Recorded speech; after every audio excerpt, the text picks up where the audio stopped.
যুক্তরাষ্ট্র ও ইরানের মধ্যে চলমান উত্তেজনা প্রশমনে একটি শান্তি চুক্তির চূড়ান্ত খসড়া তৈরি হয়েছে বলে জানিয়েছে পাকিস্তানের প্রধানমন্ত্রী শাহবাজ শরীফ।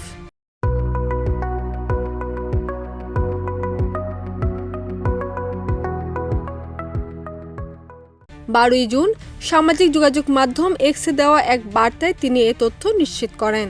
শাহবাজ শরীফ তার বার্তায় বলেন, শান্তি চুক্তিটি নস্যাৎ করার জন্য একটি মহল ক্রমাগত বিভ্রান্তিকর তথ্য ছড়াচ্ছে। এইসব অপপ্রচারের ঊর্ধ্বে থেকে আমরা নিশ্চিত করছি যে শান্তি চুক্তির চূড়ান্ত পাঠ বা টেক্সট নিয়ে উভয় পক্ষ সম্মত হয়েছে।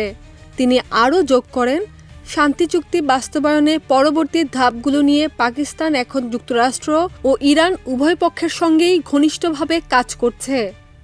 শান্তি চুক্তি বর্তমান সময়ের মতো এতটা কাছাকাছি আর কখনোই ছিল না। একই সঙ্গে পাকিস্তানের প্রধানমন্ত্রীর কার্যালয় থেকে জানানো হয়েছে, দীর্ঘ ও নিবিড় মধ্যস্থতার পর দুই পক্ষই এই চুক্তির শর্তাবলীতে ঐকমত্যে পৌঁছেছে।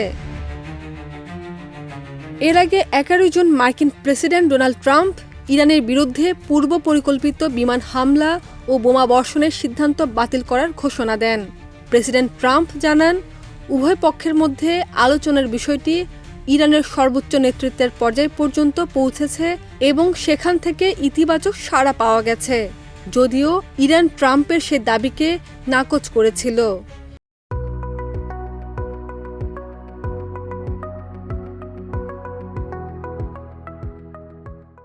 ইরানের সংবাদ সংস্থা জানিয়েছিল, তেহরান যুক্তরাষ্ট্রের সঙ্গে কোনো চুক্তির খসড়ায় অনুমোদন দেয়নি।